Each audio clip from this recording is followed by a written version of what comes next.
Apcas, que no te lo cuenten. Escúchalo. Bienvenidos a Ciencia y Saber. Hola, ¿qué tal? Muy buenas, ¿cómo estáis? Bienvenidos un día más a Ciencia y Saber. Soy Joan Prats y hoy vamos a hablar sobre que los pobres volverán a conducir coches manualmente. Hubo un tiempo en que conducir era libertad. Tener un coche significaba escapar, improvisar, decidir una ruta, perderse en una carretera secundaria, llegar tarde porque uno quiso para mirar el mar. Durante más de un siglo, el volante fue un símbolo de autonomía individual, el ser humano al mando de una máquina, la carretera como promesa de independencia, pero quizá dentro de muy poco, menos de una década, va a ocurrir algo extraño, casi incluso humillante para muchos. Conducir manualmente ya no va a ser un gesto de libertad, sino una señal de pobreza. La frase suena muy provocadora, parece un capítulo de Black Mirror, pero no lo es. En un futuro de movilidad autónoma total, los ricos ya no van a conducir. Serán transportados por vehículos silenciosos, coordinados, asegurados por algoritmos, conectados a ciudades inteligentes y autorizados a circular por carriles preferentes. Mientras tanto, quienes no puedan pagar esa transición seguirán conduciendo coches más antiguos, con volante, pedales y margen de error humano. Y entonces el acto de conducir dejará de verse como una habilidad para convertirse en un riesgo social. La base real de esta especulación ya existe. La Administración Nacional de Seguridad de Tráfico de Carreteras de Estados Unidos lleva años estudiando los sistemas de conducción automatizada y advierte incluso sobre el mal uso del término self-driving, porque muchos vehículos actuales aún requieren supervisión humana, es decir, todavía no estamos en ese futuro, pero el marco técnico y regulatorio ya se está construyendo. El argumento principal siempre va a ser la seguridad. Durante años se ha repetido que el factor humano está presente en la inmensa mayoría de los accidentes. Un informe clásico de esta asociación estimó que el motivo crítico fue asignado al conductor en el 94% de los choques analizados, aunque conviene matizar que eso no significa que el humano sea siempre el único culpable, ni que el entorno, el diseño de la vía o el vehículo no influyan. Aún así, la idea política es muy potente. Si la mayoría de accidentes ocurren con humanos al volante, ¿por qué seguir permitiendo que cualquiera conduzca una máquina de 1,5 toneladas a 120 km por hora? Ahí empieza el cambio cultural. Primero, no se va a prohibir conducir, simplemente se encarecerá. Los seguros serían más baratos para los coches autónomos porque las compañías dirían que tienen menos riesgo. Las ciudades reservarían carriles para vehículos conectados porque circulan de forma más eficiente. Los aparcamientos céntricos priorizarían flotas autónomas compartidas porque ocupan menos espacio.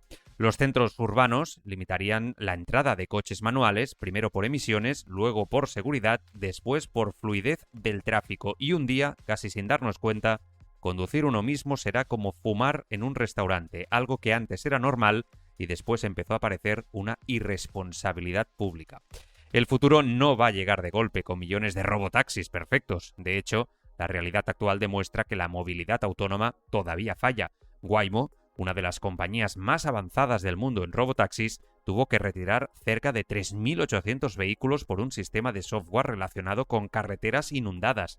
Un coche sin conductor entró en una zona anegada en San Antonio y la empresa tuvo que aplicar restricciones y mejoras en sus mapas y protocolos de lluvia intensa.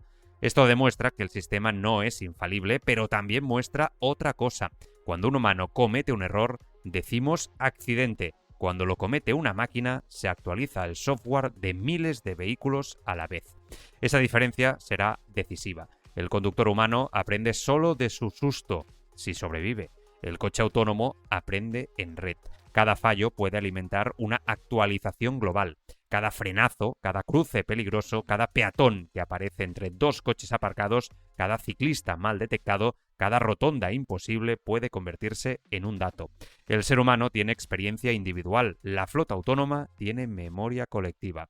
Waymo asegura que hasta diciembre de 2025 sus vehículos habían recorrido 170,7 millones de millas sin conductor humano a bordo, y la compañía afirma que sus datos muestran menos choques graves o con heridos frente a conductores humanos en condiciones comparables. Son datos de empresa, por tanto, deben leerse con cautela. La autonomía ya no es solo una promesa de laboratorio, sino un servicio real que acumula millones de kilómetros en ciudades. Europa también se está preparando para este escenario. La Comisión Europea ha planteado corredores de conducción automatizada bancos de prueba transfronterizos y espacios regulatorios para vehículos automatizados a partir de 2026. Es un detalle importante. Antes de que el coche autónomo sea masivo, las instituciones ya están diseñando dónde podrá circular, bajo qué reglas y con qué tipo de aprobación técnica. La pregunta, por tanto, no es si algún día habrá coches autónomos. La pregunta incómoda es quién podrá beneficiarse primero de ellos. La historia de la tecnología tiene un patrón conocido. Lo nuevo empieza como lujo, después se convierte en comodidad, más tarde en norma y finalmente en obligación. El teléfono móvil fue un símbolo de estatus, Internet rápido fue un privilegio, los coches eléctricos empezaron siendo caros, después deseables y luego incentivados y ahora cada vez más vinculados a restricciones ambientales. Con la conducción autónoma podría pasar algo parecido, pero con una diferencia. Aquí no hablamos solo de consumir tecnología, sino de tener permiso para moverse. Imaginemos una ciudad en 2045. En el centro, los vehículos circulan sin semáforos tradicionales. No los necesitan. Cada coche sabe dónde están los demás, calcula trayectorias, negocia pasos con otros sistemas y reduce los atascos mediante coordinación invisible. Los accidentes han bajado tanto que las autoridades declaran que el tráfico humano es una anomalía peligrosa. Las ambulancias llegan antes porque los coches se apartan automáticamente. Los autobuses autónomos se sincronizan con trenes y bicicletas eléctricas. Los repartos nocturnos se hacen sin ruido. Desde el punto de vista urbano, es un sueño.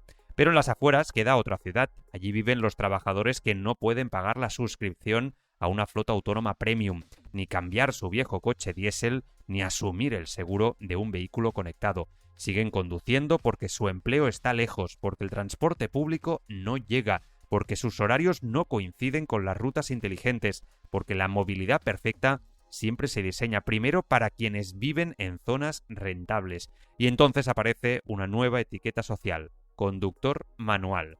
Al principio sería una categoría técnica, después una sospecha. Los coches manuales pagarán más peajes, tendrán prohibido circular en determinadas horas, serían expulsados de zonas escolares, necesitarían revisiones más caras, llevarían cajas negras obligatorias, quizá incluso sistemas que limitasen su velocidad cuando entrasen en una vía autónoma. No porque fuesen pobres, oficialmente, sino porque serían menos seguros. La desigualdad casi nunca se presenta como castigo, se presenta como protección. La paradoja es brutal. Durante décadas, el coche privado fue el instrumento que permitió a las clases medias escapar de la dependencia del transporte público, vivir lejos, trabajar lejos, viajar, mudarse, acceder a oportunidades, pero en un futuro automatizado, el coche antiguo podría convertirse en una jaula, no porque no se mueva, sino porque solo podrá moverse por las zonas que el sistema le permita. La libertad manual sería tolerada en carreteras secundarias, polígonos, pueblos abandonados o periferias empobrecidas. El futuro del volante podría parecerse también al futuro del dinero en efectivo. Nadie lo prohíbe del todo al principio, pero cada año se vuelve menos práctico. Hay comercios que no lo aceptan, bancos que cierran oficinas, sistemas digitales que prometen comodidad. Al final, seguir usando efectivo no es ilegal, pero sí sospechoso, incómodo y marginal. Conducir manualmente podría seguir el mismo camino, una libertad permitida solo mientras no moleste demasiado.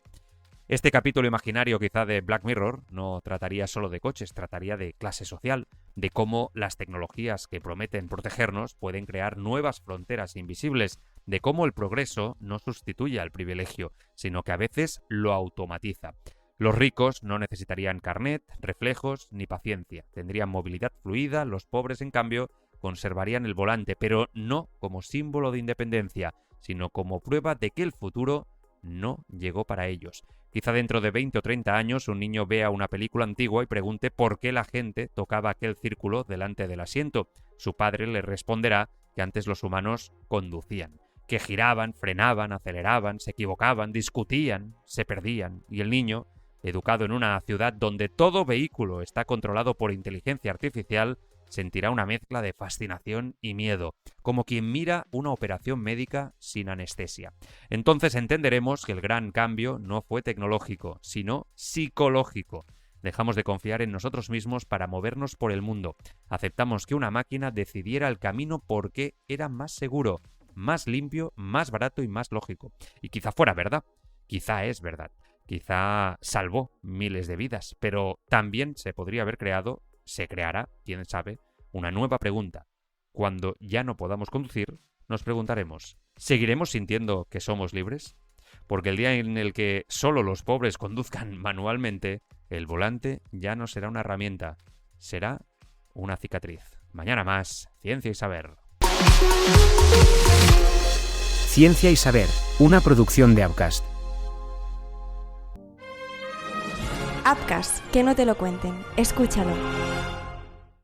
En mito, en presidente. Esta no es una historia sobre política, es una historia sobre lo que pasa cuando un país confunde gloria con salvación. ¡Santiago Galán! ¡Eres eterno! ¡Gol para la historia! Dicen que el poder revela quién eres, pero hay hombres a los que el poder no revela nada, solo los desata. Nací en el campo de batalla y aquí estoy. Por fin vamos a cambiar las cosas.